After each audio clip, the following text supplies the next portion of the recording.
On today's episode, we're going inside the transfer market to explain some of the biggest deals being worked on for 2025. Joining me is Football Insider David Ornstein and our analysts JJ Bull and Jonathan Mackenzie. Now, before we start, if you missed the Athletic's latest deal sheet, we've included a link to it in the comments below. It is the most comprehensive transfer coverage out there, Jonathan. It is indeed. Anyway, our focus today is the biggest moves of 2025. So who better to go to than David Ornstein? How are you? How's the train journey down here? It was on time and I feel very bunged up, which is seasonal. It's an annual rite of passage. And I can't wait for the January transfer window. Yeah, love the commitment, because you know who did take a sick note? Joe Devine. That's not divine. Right then, let's move on. Let's get stuck into these names. And if I'm pushing you a little too far and I'm in danger of, ruining your relationships in the football world, then just give me a little pinch under the table.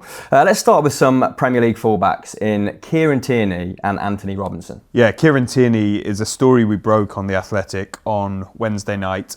And it's that Arsenal have decided against activating the option to extend his contract when it expires in June of 2025.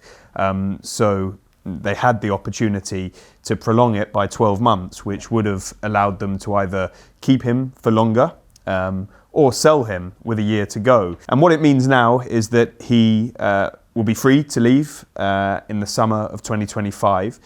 That means he can sign a pre-contract agreement with non-English clubs from the 1st of January. He could even be departing in January if suitable offers come in that Arsenal decide are okay for them and Tierney's keen to pursue. But what we now know, thanks to our report, is that he will be departing in 2025. And that's pretty significant news for the market because he's a left back. Many clubs want left backs. He's good when he's fit and available. He's very dedicated to his craft, and he's only 27 years old. I think some people think that Tierney's older. Now, there will be interest in him. There is, to my understanding, from England. From further afield, he played on loan at Real Sociedad. I think if it wasn't for the injuries there, it would have been even better. That he did okay there. And then also there's this emotional attachment to Celtic. Here we go. Which I don't think we're going to be hearing the last of just yet. So that's a very interesting one. And then on Robinson, he's been attracting interest for a long time. He almost moved to AC Milan from Wigan in 2020. But I think there was an issue with his heart on the medical that meant it collapsed. Milan withdrew from that. He ended up joining Fulham later and has done spectacularly well. He's under contract until 2028. So if he is going to leave Fulham, it's going to cost suitors a pretty penny. But I really like what I see of Robinson and Fulham will hope they haven't seen the last of him, but certainly there are eyes on him because of his consistent and high-level performances at Craven Cottage. Yeah, if you get even a sniff of a Tierney return to Celtic, you better be dropping me a WhatsApp note, David, or I'll be hounding you throughout the window. Now, John, there are certain similarities between someone like Tierney and Antonee Robinson, but it's a little bit strange to me how someone with a traditional skill set in Kieran Tierney has maybe been deemed not tactically advanced enough to carry out Arteta's game plan, whereas someone like Antonee Robinson is being seemingly linked or pursued by elite clubs. I wanted to take this moment to ask you what it is those elite teams in the Premier League want from their fullback right now. We know it's cyclical, but what do they want right now? Well, to answer that question, I'm going to give you a potted history of how fullbacks have been used through the last few years, because Chris, when you and I were young, you may have expected to see fullbacks operating in a very different way to the way that they're operating now. You think of players like Gary Neville, I think you mentioned before, a good example of this. But your fullbacks, they defend in this kind of area and they attack in this kind of area, and they're basically moving between these two areas depending on what phase of play that you're in. And I think it does raise sort of questions about the usefulness of maybe attacking with a defensive player and then maybe having to use players that you might usually expect to be attacking to then cover up the weaknesses that they leave open.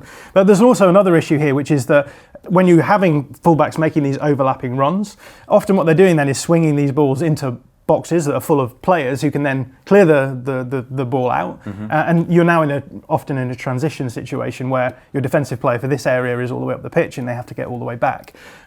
So at some point in time, and read Pep Guardiola here, it was decided, why not use these players in a way that maybe it allows you a little bit more control. So what we see in 2013 from Pep Guardiola is he makes this decision when he's at Bayern Munich that he wants to have a little bit more control from his fullback. So what he actually does is he inverts both of his fullbacks alongside the pivot player here, like this. We see this happening quite a lot. Sometimes only one fullback will go, but in 2013 he was using both of them. And the idea here is that what you're doing is you're adding a few more players to the centre of the pitch, so you get a little bit more control in possession. And what happens in the wake of Pep Guardiola is that teams really want to try and control the middle of the field.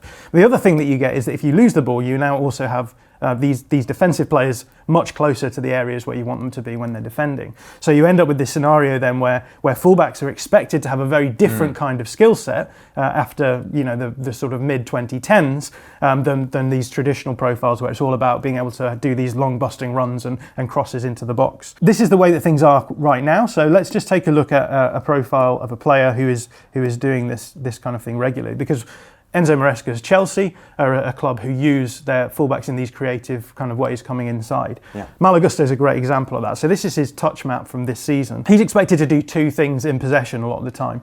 One of those is to invert into the pivot area, so going alongside your central midfielders and helping with build-up and covering in the middle. But also they do this really interesting thing where the fullback goes into what coaches often call the pockets, which is, I guess we would call it the areas where the 10s are operating. So you're even seeing these fullbacks now being expected to do a little bit more creative attacking work further up the field. But as you can see as well, he's also expected to do some of the traditional stuff as well, working in those wide channels. But what we can see is this is a very different kind of profile to the more traditional profiles. Now, if we compare this to Antonee Robinson's touch map this season, you can see very, very different picture emerges, because he very much is operating in those wide channels. Most of his touches coming in those channels, and actually if we look at the areas where his chances are coming from, the chances that he's creating, a lot of them are coming from the areas that we highlighted on the board before. Bit of a throwback. Lots of crossing from wide areas, 41% coming from around the corner flag, and then another big chunk of those coming from in the half space in the penalty area, which is an area that Fulham are really good at actually attacking this season. That's the sort of tactical game plan I'd like to carry out. Yeah, you throw back to your youth. It's where my acumen ends. Yeah. So I think there's one question that immediately arises here, and that is, would Antonee Robinson be able to do more of this inside play that elite teams are expecting now? That's not to say that because he's playing this way that he can't do that. I would be maybe a little bit sceptical, because I don't think he has maybe some of the tight space technicality that you maybe see from players like Malo Gusto, but there's the possibility that he could develop that. The other thing that's worth saying is that I think the fullback meta has shifted slightly in recent years, because as we said before, coaches are trying to overload the centre of the pitch, which means that space is opening up in wide areas. So if you have fullbacks who can operate in those wide areas, then you're going to get upside from them. So a really good example of that is Trent Alexander-Arnold at Liverpool, because if we look at him last season, which was Jurgen Klopp's final season at the club, we can see he was being used in that sort of more modern style, being moved into the middle, doing a lot of work in the centre of the pitch, which is great when you're a player like Alexander-Arnold, because he's just a brilliant progressive passer. So if you can get him into those central spaces, you open out all of those passing lanes. Under Slot, things have changed slightly. He's been moved back out wide a bit more. Slot's fullbacks are a little bit narrower, so you can see he's still operating a little bit in the half space there, but definitely a movement back towards getting him into those wider areas. So I guess the question is, are we seeing elite coaches moving towards a meta now which would prioritise maybe a player like Antonee Robinson, who can do some of this wide stuff a little bit better? But it is worth saying that Alexander-Arnold, even under Slot, is still being expected to do a fair amount of stuff in the centre of the field. If we look at his chances created from this season, a lot of them are coming from that half space that he's just so dangerous from, where he's able to play the ball, hook those crosses into the box. So even though coaches are moving, I think, to these other kinds of maybe more traditional profiles, there's still the expectation that the players that they're using are flexible enough to come inside and operate there as well. One final example here, Kyle Walker, who I think is the most traditional profile amongst the elite clubs. Last season, Pep Guardiola was starting to use his fullbacks in wider areas, so he had Guardiola on one side, Walker on the other. Yeah. I think what we see from his touch map last season is that even though he's being expected to play in those wider areas more often than maybe in previous seasons, he's still doing a lot of work in the centre of the field as well. So I guess the question that appears then is whether or not Robinson, despite the fact that the meta is moving to suit him more, whether or not he would be able to do the inside stuff enough, or whether or not a coach might just say, well, I would prefer to have a flexible profile, a player who can do both of those things to a decent degree, rather than have a player who can do one of those things to a very high. Yeah. Has it moved enough to mask any of the deficiencies in his game and make him an obvious candidate for a top club? Unsure. And what we're also unsure of is Trent Alexander-Arnold's contract situation, which is why you're here. So David, has there been any progression on that front? Can you just give us the latest on the situation as you understand it? Yeah, so we reported fairly recently, a couple of weeks ago, that Liverpool were continuing talks to try and retain Trent Alexander-Arnold, as they are with Virgil van Dijk and Mohamed Salah. So far, there's been no agreement with Trent Alexander-Arnold. Despite these conversations, there have been offers to all three players. And so the proposals are there. They're being talked through, clearly. But the clock is ticking, and there's still no breakthrough. So each day that passes now, we're getting closer to January the 1st. And at that point, all three of them are permitted to sign a pre-contract agreement to join as a free agent in the summer of 2025 with clubs from outside of England. And of course, Trent Alexander-Arnold is hot property. That's why Liverpool are trying so hard to retain him. The links with Real Madrid are well established. They clearly want him. I'm sure others would too if they could get hold of him. And a decision's going to need to be made, quite obviously. If it's going to be before the turn of the year, there's very little time now. If it's going to be into the new year, then it's precarious because at any moment he's allowed to sign that pre-contract agreement. So my information hasn't changed. I think it's still the same as it was a couple of weeks ago. It's not that we're not privy to something that's developed and we're just saying that was our last information. We believe it's still the same status quo. And of course that's concerning, and it's only going to increase the conversation around this issue, not just for Alexander-Arnold, but also for Van Dijk and Salah. Yeah, Liverpool's transfer committee really earning their crust, juggling those three situations at the same time. Right, I want to move on to some strikers now. Let's go further up the pitch to Liam Delap. And you actually mentioned him in our last deal sheet.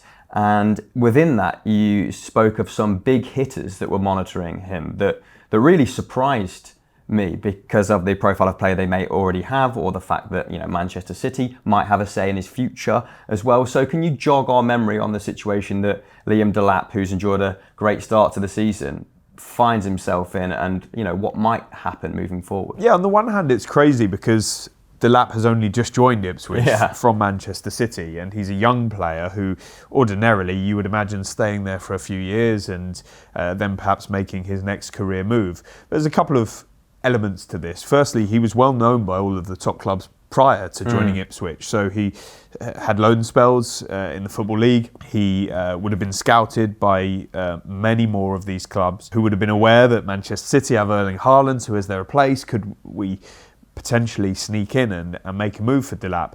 Ipswich was the move he chose. There were many who were in the frame at that point, Southampton included, and Russell Martin wanted to sign him. It didn't happen.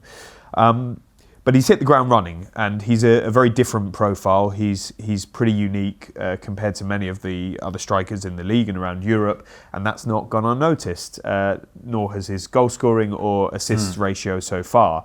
And that has prompted clubs including Manchester United and Chelsea to pay very close attention to him. There's some interest. He's on their lists. He'll be on the lists of many clubs when they're looking at their recruitment options for the coming time.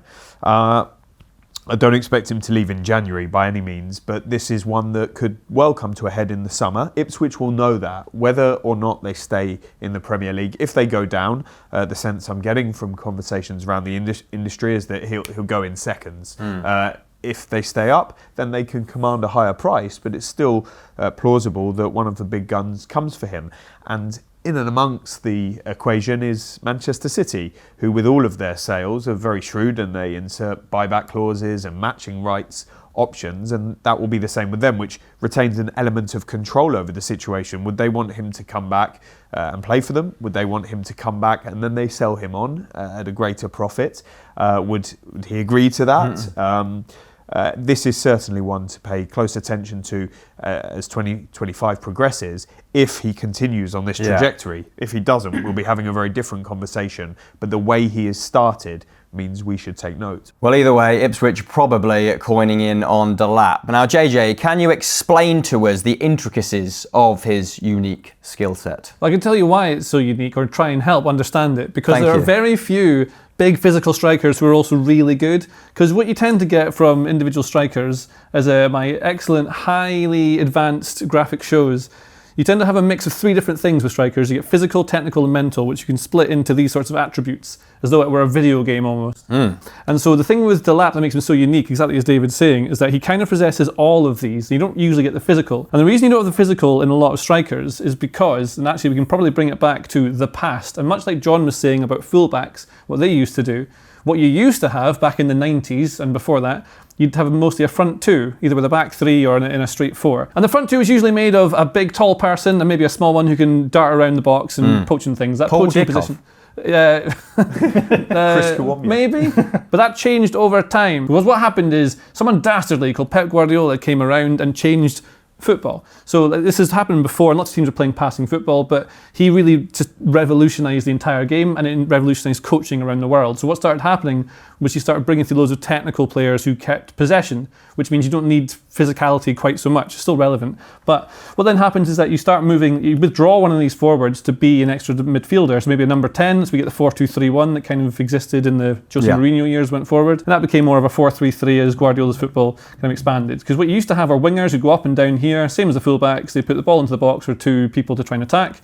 But now what you had were the goal-scoring threats became these outside players. And so this player needs to be more technical, really, because you can drop it in here, so you gain an advantage. That's like an advantage here against like 4v3 in the midfield or something like that. This is a kind of rare player. But it's useful to have a target man, because when you're playing possession football, what tends to happen is that teams will press you high up the pitch. So if you're trying to build up high, and you're encouraging another team to go into you, what happens is you absorb an awful lot of pressure, and there's a chance you could end up losing the ball. This is a terrible press that I've drawn, but what will happen is if you play it long over the top, you can absorb pressure by having someone big and tall who can hold it up. But generally, those physical players either lack in the past the technical ability or the speed, or they also then lack the ability to score in the box. You're losing a lot of technique, but you're also maybe just not getting what you want. Whereas Delap is showing that he's about 6 foot something, is it 6'1", I think? But he's tall, strong, and he has the technique, because he's one of these players that's now coming through where they're combining a lot of the physical stuff with the technical. And that helps coming through the Man City, academy. So that's what you get. But like, there's one exact example of what you might see from what Delap can do that other players can. It's only one example of what you can do. But this is meant to be a centre forward who holds up play, he links with the midfield, he's dialogue with the midfield, and he's also running behind. But he's picking up the ball by dropping in deep. You compare what Erling Haaland is for Man City, the same sort of player. So you just wouldn't see him this deep. Well, you might sometimes, but he wouldn't do what Delap does. He takes this almost on the half turn, turns with it, and just drives. So what you're seeing is you can see that he's as big or bigger than most of the players on this pitch, and you don't want to have to play against that. That's not ideal if you're a defending player. But also, he can just power past him, carries the speed, the power, the strength, the height to do anything with, but his technique is phenomenal, and he's able to put a ball in the back of the net from here. It's a goal out of nothing. So Delap is not only a player who can finish off chances, link the midfield, and do the things you want of a player that can add something tactically, he's also a game breaker, the really rare kind of player, and he's dead young. So what you're getting now with Delap is a player who is already good, but he has a high ceiling to potentially be elite. And if you can get one of those, especially one who counts as an English player and therefore homegrown, it's really, really, really valuable to clubs, especially in the Premier League. There were some great numbers on him in the last deal sheet, where it said he was completing more take-ons than the likes of Ollie Watkins, Erling Haaland, Nicholas Jackson, completing 52% of his take-ons as well. I didn't quite realise he was that useful in the dribble as well. So just indicative of what JJ is saying. Like father, like son. Yeah, exactly. Wonder how his long throw ranks. But out of the clubs that David mentioned, JJ, so Chelsea, Manchester United, Manchester City, who do you think he's best suited to if he was to go to one of the big boys? Well, all of them are really interesting because all of them already have what you'd think is a first choice striker. If we go through it really quickly, like United have Højlund. If you bring him into Man United, suddenly you have a slightly different profile of player, but Højlund's developing. So you put someone in who might then harm his game time and also might fight Delap for game time. So what you want to do at this age is play constantly. He's 21, you want to play constantly so you get better. You go to Man City, Erling Haaland's there. So you could be his deputy and get the same game time as Julian Alvarez, who had a very different skill set, far less physical, and would be a different kind of player to what Delap would do. So you get some games. And then Chelsea, who want to maybe have a different option, their backup striker to Nicholas Jackson is Nkunku. Again, like Alvarez, a very different profile of player, so he does different things and it suits different tactical options. Whereas Delap would be like the backup striker to Jackson. Now, Jackson has turned out to be one of the most prolific strikers going at the moment. He's not maybe as good with some of the link-up play and can't do some of the stuff Delap does, but also his ability to create chances, not create, or be on the end of chances, is second only to 17 other people over the last few years in terms of non-penalty expected goals that he creates. So if you put Delap and Jackson in the same team, you're battling for the same place, which might suit one when they're in form, one when they're not, and one's injured and one's not. But it also means that both aren't number one, which might be good for a long season when you're playing 60-odd games. But if you're Delap, you think you want to play all the time. Yeah, the human element of that. Yeah, it doesn't really make as much sense, does it? And you going through all the second choice options there at those clubs does make you think that these teams must think he has a really, really high ceiling. On the subject of versatility though, David, World Cup finalist Kolo Muani might be on his way out of PSG, and Arsenal have been listed in the past as admirers. Do you see any substance in that? Well, he's certainly one who we're going to be talking about because it hasn't worked out at PSG so far. It's not to say it won't in the future. They committed a huge outlay to him and will hope to either extract a player at some point in the future or rebuild his value for a sale. And that makes me think there won't be a sale of him in January because nobody's going to be prepared to pay anywhere near what PSG would want for him. But you could see him being loaned out. And I've no doubt that picking the right club and environment, he will score goals and PSG will get what they want in terms of that rebuilding of value, and a club will benefit from his productivity. The early links are to clubs such as Monaco, so we've got to be clear on that. When you think to the Premier League, there are a number of clubs who would like to have a striker if they could get their hands on one, because we've talked on many occasions of the supply of these players being far inferior to the demand over the last couple of years. And that's why those who are on the market are being so keenly fought over and prices are rising. In the case of Arsenal, they have considered him among their long lists. I'm not saying he got down to the short lists in the past. He was discussed, as were many other names, before he went to PSG, it must be said. Since he's been there, I don't know of conversations because he hasn't done particularly well. I'm sure they would have looked at him, and I don't know of any pursuit on this occasion. Now, you never know, and I'm not saying this is happening at Arsenal or elsewhere, but January is a largely reactive market.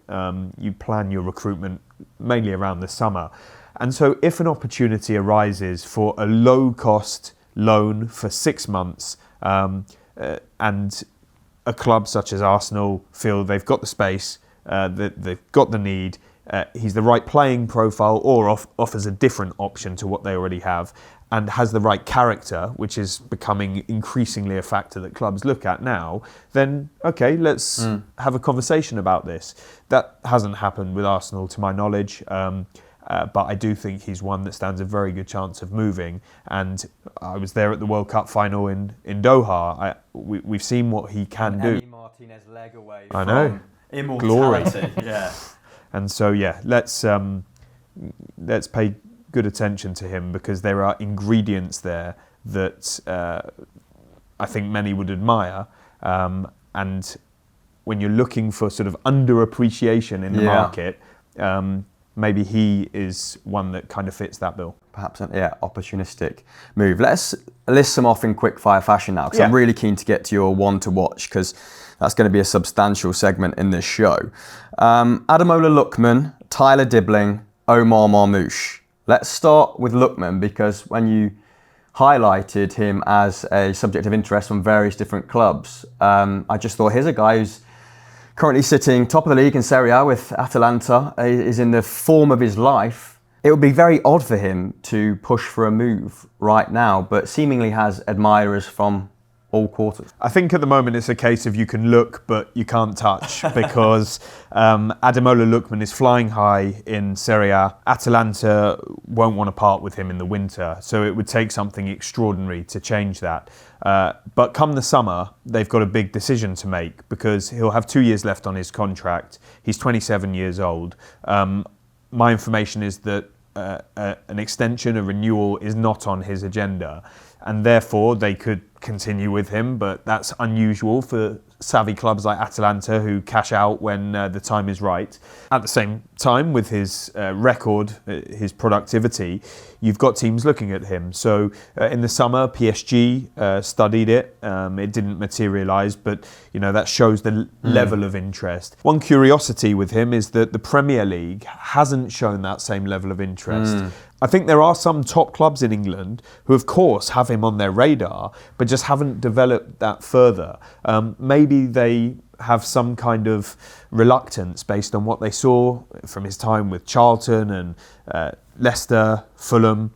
There was another club, Everton, as well. But, this is somebody that's just been crowned African Player of the Year. He is prolific when he plays for Atalanta and Nigeria. So, I do really like him. I think more summer likelihood. Tyler Dibling, did you say, as one of yours as well? He's a fantastic young domestic talent. It's a very delicate situation because Southampton are trying to renew his contract. We've still got a few years left to run, but trying to reward him with an improved deal. And it hasn't really moved so far. And, he's a product of their system. He joined Chelsea. It didn't work out there. He came back. He's probably their most notable player at the moment. And that's why he's catching the eye of teams in England and further afield. This is one that would more likely materialise, if it does, in the summer, but by which point you're going to have many more suitors if he's continuing on this path. And so I would be interested to see if one of them or some of them make a surge in January to beat the competition to a talent like this. Clearly, he's still got a lot of development to do, but we've talked today about unique profiles, skill sets and talents, and he certainly fits that bill. The third name you mentioned was Omar Marmoush. I really like the look of him, and so do many clubs around Europe. It's a really interesting backstory. If you look at our transfer radar, this is a guy who came to Germany, didn't even know how to order a coffee, and was listening to other people in the cafe, and when they ordered one, he just sort of said, I'll have the same thing. He's developed his language, and he's been prolific this season. He is intriguing because of, we've talked earlier, JJ, about somebody like Julian Alvarez. This is a not too dissimilar player one of these modern forwards who can play across any of those positions. And he will come in the summer to 2 years to go on contract. So we've talked similarly about Ademola Lookman. But he's 25, so he's got a couple of years on him. And I could definitely see a move. We think that Eintracht Frankfurt are looking for more in the region of 40 to 50 million euros, whereas I think with Lookman it's more around 35 to 40 million euros, so slightly different price points. There have been reports in the media about Liverpool. I don't know of that. That's not information that I have. I certainly am not aware of conversations on that front. But all manner of teams will be studying him, and definitely that's one who should be in our radar, is literally on our radar on the Athletic website. Yeah, and I'm sure he will remain on our radar. Before we move on then, quick question for you, JJ and John, on some of the aforementioned players. John, you've said beforehand that Lookman finds himself at an outlier club. And can you elaborate on what you mean by that? And do you think now he's found a manager in Gasperini that's helped him realise his talents, that he should move on. Yeah, Ademola Lookman has had somewhat of a journeyman career before arriving at Atalanta and then finally bedding in. So I think that's the context that you need to read his time at Atalanta as well, because I think Gasperini, as you've said, he has a really good record of taking these kind of players who have maybe been touted by a lot of big clubs but then haven't really made it. I think Charles de Ketelaere as well, mainly because I just like saying his name. But he's another example of a player who they brought in and they've really made work. And part of that is, as you say, because they are a bit of an outlier club. What Gasperini is doing is very different, I think, to what a lot of other clubs are doing around Europe. One of the things he does is he uses man-to-man principles out of possession, which is a fairly rare occurrence in European football, even if it is becoming a bit more popular now. So very unique style of play, and I think that has probably benefited Ademola Lookman. So there's a question in my head, I suppose, about does this system suit him well enough that actually staying at Atalanta might benefit him? But obviously a professional footballer wants to really push their levels and will want to make the next step. So it's going to be fascinating to see how that plays out. Yeah, watching Atalanta dominate the second half against Real Madrid, I thought you're in exactly the right place at the right time. Really, it should be odd for me if he left as well. Omar Marmoush, you've seen him put Aberdeen to the sword before. Were you impressed when he played against the Dons? Yes, people say that his rise to prominence was after scoring a penalty against Aberdeen in the Europa Conference League. And that's really where he's kicked on from. Before then, did you know who he was? No. Yeah, exactly what David is saying again. Like, can play across the front. A decent player. I think he's having a really good season. I can't tell what his ceiling is on there. Sometimes you can sort of see them being superstars. I think Marmoush is like a high-level player who will have good seasons and bad. It doesn't mean he's a bad player if he's scoring 10 goals one season and then 18 the next, if that makes sense. Yeah. I think it happens with some players across Europe. One of the things that's interesting, and it applies to like players like Kolo Muani, who talked about as well earlier, is that like especially for Frankfurt or Eintracht Frankfurt in Germany, and the Bundesliga is quite a transitional league, and so what you tend to get is lots of counter-attack goals and there's lots of space behind the defence. So when you're Marmoush, you get to run in behind quite a lot, and a lot of the goals he'll score are him being really quick running in behind. Yeah. Some penalty box poaching as well. He's good around those sorts of areas. But if he goes to a top side of the Premier League playing against a deep block, well, I think he ends up playing wide rather than through the middle, because he's not like, although he's not hugely strong, he's not small either. He's like 6 foot as well, I think, something like that. Maybe he's not. Maybe he's 5'10". Yeah. Let's ignore his height. I don't know what his height is, but generally that sort of player goes to the middle. They can't hold up the ball the way you need. Maybe he doesn't have the same dialogue in midfield. So you move them out wide, so they become an inside forward, which works if you have certain other players around them, but then you don't get the most out of him, I think. Okay, interesting. Let's move on to David's one to watch then. And we've picked Marcus Rashford for this episode, and not because any transfer is imminent. His contract's actually up in 2028, isn't it? But more so because of the complexity of the situation. Yeah. There's been a lot of chatter this week. Can you just bring us up to date on where he finds himself? It's a massive story, and understandably, Man United are trying to play it down, and I think actually Ruben Amorim has handled it really adeptly in his public comments. And look, he has the benefit of winning the Manchester derby in and amongst this controversy. But it's not good.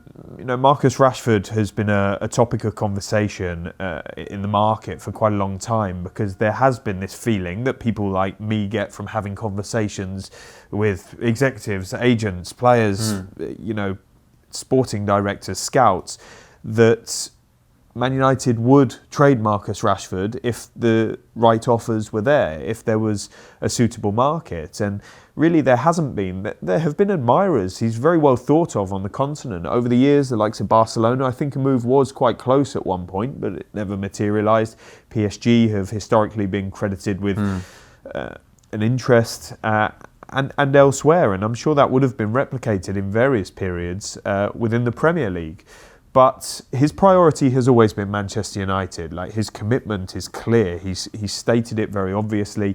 But for one reason or another, things haven't worked out. Changes of coach, changes of his position, changes of his role within the team in terms of free kick taking, penalty taking.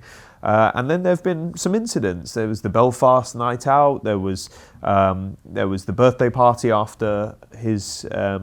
After United lost the Manchester derby. There has been this constant scrutiny around him, fair or unfair. He appears in the newspapers for getting parking tickets or whatever. You know, it is. Marcus Rashford seems to be in the midst of such focus at Manchester and United. this time he put himself in the limelight, right, by saying he's ready for a new challenge. That's what's stirred up the controversy you were talking about. Precisely on this occasion began with his omission from the Manchester derby, and it was quite clearly relayed by Amorim that was a result of what he sees on the training ground at the club, and it applied to Alejandro Garnacho too. And so, my information immediately was that Marcus Rashford has a future here. Alejandro Garnacho has a future here, but they have to meet the required standards that are going to be set under Amorim. And that appears to be their training quality, their attitude, the way they address teammates and staff, even according to Amorim, the way they dress and things. I think he said the way they eat as well. I was like, that is intense. So it's like my way or the highway, and they appear to be falling foul at the moment. Perhaps that won't continue going forward. But he then reported for training on Monday and was not feeling well, and was assessed by the club, and I think it was a high temperature or something, told to go home. The next day, he appeared on a day off at a former school and gave out some Christmas presents, showing his benevolence once again and the work he does in the community. But, clearly Henry Winter, esteemed journalist, was accompanying him on that trip and conducted an interview with him. Judging by Ruben Amorim's comments since, which are saying, I would have preferred he asked me or us first, it suggests that it wasn't sanctioned. And certainly if they knew what he was going to say, I don't think they would have been too keen on it going ahead. But he's entitled to speak his mind, and he says that he's sort of ready for a new challenge. What Amorim immediately picked up on is that new challenge can be at Manchester United. And we're going to have to take that at face value, because if there are no takers for Marcus Rashford, it literally is a new start at Old Trafford. And so I don't think by any means that the way has been paved for a departure, because you need people that are going to be able to structure a deal and be keen to take him. And that requires a transfer fee, a salary, or a loan. In terms of whether it might happen in January, I do think we have to pay close attention, because this has been like a volcanic explosion. And if the right opportunity arises for all parties, I definitely could see it materialising in January or in the summer. But that's a massive if, because of what I've just explained before. And so, I don't know of PSG being interested now. Certainly the word coming out of the Parc des Princes is that they're not. We speak to people around the Saudi Pro League, and they very clearly say a few things. That Marcus Rashford is not somebody that they have considered firmly at this point in time. There may be admiration from certain clubs. He may be a name that's put forward to them by various intermediaries, but this is not a live or developing situation at this point in time. We don't even know if Marcus Rashford would want to go to the Saudi Pro League at this stage of his life and career. And also, they've not had the best experiences so far with English or British players, and so that may play into their thinking too. They don't want to just be seen as a league that takes players that are surplus to requirements in Europe and here we go, we're your dumping ground. I think going forward they want to develop properly. So it really does come down to what options are there for Manchester United and for Marcus Rashford. We've seen them evolve situations in the past with Jadon Sancho, who went out to Dortmund, then came back. He's now gone to Chelsea.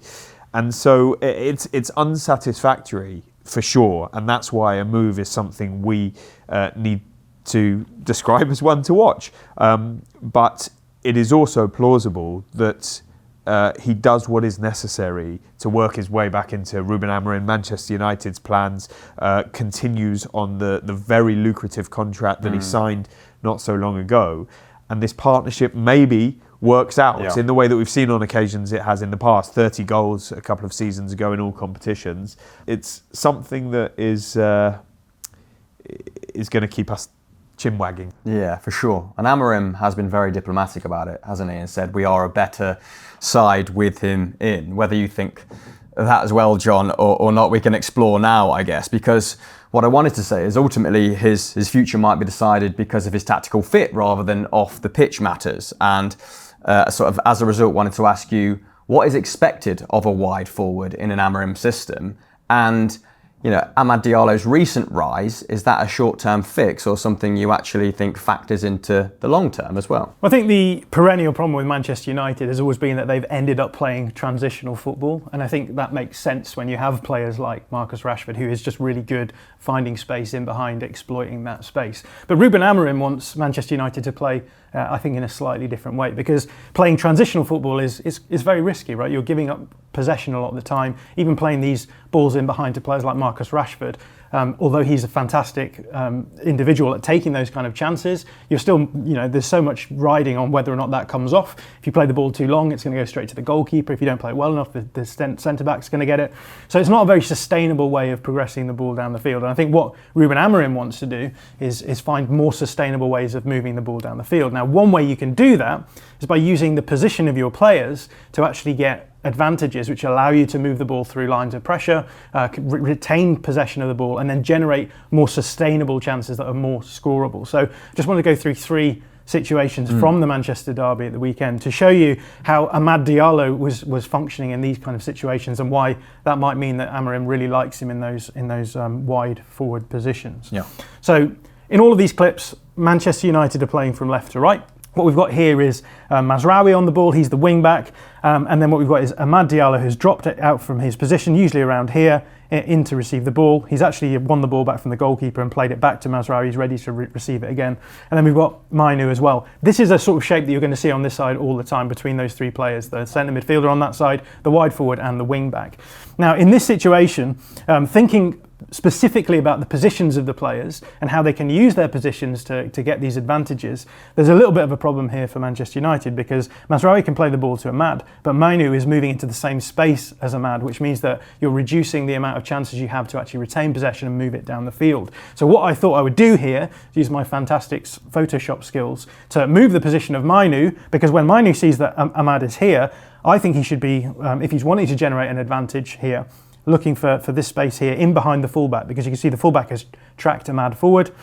So we've got all of these City players marking the Manchester United players. But what you're not doing here is generating any kinds of tension. And I think tensions are really important for teams who want to generate these positional advantages. What I mean by tension is just dilemmas for players. So a player should be thinking, a defending player should be thinking, oh, should I be marking that player or should I be marking that player? So off the ball right now for City, this is quite an easy situation to manage. Yeah, exactly. Right. Gundogan's a little bit maybe off where Mainu is, but there's no easy pass into Mainu here anyway, really, because Amad will probably pick that up. And then the rest of the City players are just matching player for player. Even Doku's supposed to come in probably and track Amad here, but he's a bit slow, but they've still got plenty of coverage here to make it no problem. So what I thought I would do then is show how we could actually change the positions of these players, just simply the positions they're in, to generate some kind of advantages. So I've used my fantastic Photoshop skills. I find this harder to believe than any of the transfers This is all my own work. This is all my own work. John using Photoshop. That's why I put a really thick white yellow circle around Mainu to cover up some of the imperfections of the edit job. But what I've done here is that, as I said, if you can move Mainu into this wide area here, now what you're starting to do is create some of those tensions, because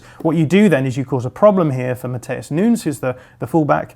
Does he go forward to step onto Amad, or does he go back to cover Mainu? If he goes up to Amad, there's a pass for Mazraoui through to Mainu and vice versa. So what you're doing here is you're starting to think of ways of actually retaining possession but moving it through lines of pressure which aren't just play the ball directly over the back line, potentially lose it, try and slow the game down, make the game a little bit more manageable. Actually though, it's worth saying that in this instance, Mazraoui does play the ball to Amad, and what Amad uses is what we might call, as tactical nerds, qualitative differences. So because Amad is such a fantastic player in tight spaces on the ball, he's actually able to go around Matheus Nunes here and attack that space anyway. So I want to emphasise the fact that positional advantages are great. They're not the only way of generating advantages on a football pitch. And when you have players as good as Amad in tight spaces, that's fine as well. But they could have maybe done things slightly differently to find an advantage in a different way. This is about 10 minutes later. We're in the same kind of situation. So Mazraoui on the ball, in the wide area. Mainu looking for that space where he was looking for it before, but Amad was in it. But now Amad is further down the field, and what he's doing is he's pulling Nunes deeper in the field for City, which means that space opens out for Mainu. And what we're doing here is we are already creating a positional advantage, right? Because Foden has to operate between Mainu and Mazraoui. If he gets this wrong, then there's an easy pass around Foden here for Mazraoui into Manu, which is actually what ends up happening. So Manu now receives the ball in space. So Manchester United have generated a positional advantage and then they've taken that. Now, what actually ends up happening here is Manu chunks the ball out wide to Dalot on the far side of the pitch, which is an option. But there are other ways that they could then take this and create more positional advantages. So again, with the Photoshop, one of the ways that they could do that is having Manu stepping forward and now trying to create another tension here, a dilemma for Nunes. Does he step forward onto Manu? If he does that, then Ahmad has the blindside run, which he can play the ball into. But there's other options as well. Let's imagine that Mazraoui plays the ball to Manu and then makes that run into the channel. Again, you're creating another positional advantage because you're creating this tension again for Nunes. Does he go forward to Manu? Does he go wide to Mazraoui? What does that mean for Ahmad's position as well? So already finding very different ways of creating advantages with what he's doing with his wide forwards. One final example, which is just a few seconds later. We're in the same situation. There's those three players. Manu's going to step forward and in doing so, create another one of those little tensions. So Nunes steps forward in order to make sure that Manu doesn't have too much time on the ball. Manu actually plays the ball to Ugarte here, but in doing so, what ends up happening is that you get this little advantage where Ahmad has actually lost his marker, he's drifted centrally, and Ugarte can just play the ball through here, and you end up with this kind of really dangerous scenario where you're in behind the defence, you're not playing it through a speculative long ball, you're playing it through a bit much more structured way of doing that. In the end, this ends up being offside, but it's very close. And these are the sorts of advantages that Ruben Amorim wants to make. So a couple of takeaways. The first one is that Ahmad was brilliant when he was in those tight spaces, right? He took on Nunes in that situation where there wasn't positional advantages. So you're already getting benefit of being able to play him in those slightly deeper pockets. But the other thing is that I've talked about the positions of the players being used to generate advantages. I've not actually mentioned Ahmad's position to suggest that he could improve on it, because actually I think a lot of the time he has a really instinctive sense of where to position himself to cause these sorts of problems and dilemmas for opponents. And I think as a result of that will be why Amorim would love to play him as the outside forward in this kind of system. So his football mind is already hardwired in a way that is positive for Amorim. Yeah, it's moving the football in a direction that Amorim wants to go, to take it away from this backwards and forward stuff that Manchester United have always sort of struggled with in the past. Excellent. And these little combinations evidence that United players are getting it. Yeah, I think so. Excellent. Right. On the other flank, Garnacho. JJ, sort of that being said, where do you see Garnacho's future in this side? As David highlighted, another one that was left out against City and might find it harder to work his way back in from here on in. Well, it's almost exactly the same thing as John just said, except on the other side. So the thing about the profile of the player you have here, so they're essentially part of the midfield. They're like an extra number 10. So these wide players, you have a mixture between wanting to play wide like a winger like Ahmad can do, and you can come inside and be like a number 10. Same on this side here. And like what you have with Rashford, he likes playing on in behind and he can play central as well. Garnacho is kind of like an inside forward basically, who can play wide and take on a player but also come inside here. When he gets the ball, he wants to go forward every single time, but that's maybe not what you actually want. So if you go forward always, you end up being stretched. You don't have the right shape, especially to try and defend. Again, what John's saying here. So if you have a player who's more of a 10, if you put Bruno Fernandes in there, you'd have a player who can then drop in, give you other advantages, and then can ping the ball from wide. But what you have with Garnacho is I think he could learn to do this, and I think Amorim said earlier that he was surprised he could play between lines like this. Like he showed potential to be able to do it. And then it can also offer you going out wide, so you get an underlapping wing back, which might give you other tactical advantages later on.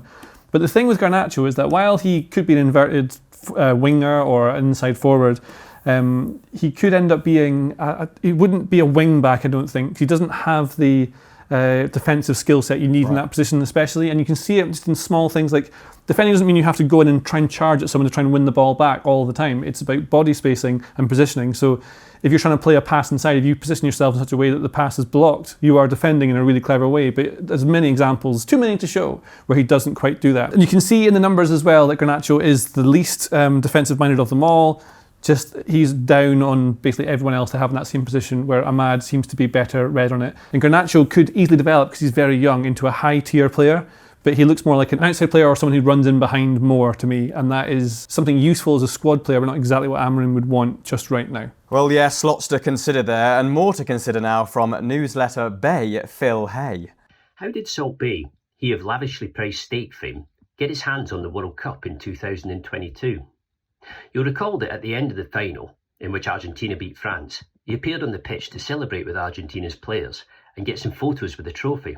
It was a massive breach of protocol because only certain people are allowed to touch the World Cup, and he wasn't one of them. He made it look like he was best friends with Lionel Messi and all, rather than a butcher who made his name by selling expensive meat to people in football with more money than sense. He was, however, a close friend of Gianni Infantino, the FIFA president, which is how he got so close to the action. Sadly, he and Infantino are no longer friends. Infantino unfollowed him on Instagram. A FIFA staff member was blamed for the debacle, and Salt Bae says his attention-seeking days are behind him. We'll see about that. If you want more of this content, and other things like it, sign up to the Athletic FC newsletter at the link below. And I promise that is the last you'll hear from Salt Bae on this show. David, like I said, we want to do a follow-up to your one to watch for the winter window with a one to watch for the summer window. Who have you got your eye on at current? I think we need to get January out of the way first before I can even consider the following market. But, seeing as you're asking, I am. I think we should cast our gaze onto Alexander Isak, because we've seen how unbelievably good he is when he's fit and in the rhythm, the way he can score against big teams, which is always a factor that the big teams consider when they're looking at potential recruits. There doesn't seem to be progress on a new contract. Newcastle have him for several more years, but it seems the noises are that he would have wanted a new deal, and that hasn't come about just yet. And so that perhaps opens the opportunity for clubs to make a push. Then come the factors such as Newcastle's PSR position, finances. We've seen, read, heard, talked about how difficult, how tight it is there, and the potential need to sell somebody significant. Now, we've talked in the past about Bruno Guimaraes. I'm not sure what market is there for him, and he's pushing on 27. Anthony Gordon, he's been linked with Liverpool in the past. Bit of an inconsistent season, and he seemed to have, committed his future to the club in terms of a contract, but also in his words in interviews. And so it comes back to Isak, and he's somebody that clubs have looked very closely at in the past. Arsenal, for example, looked to sign him when he was at Real Sociedad. I think it was a January window. They didn't end up doing it, and he later went to Newcastle. Mikel Arteta is a known admirer of his, and I think in an ideal world, if they had their pick of strikers and money wasn't a factor, I do think Arsenal would seriously consider going for him.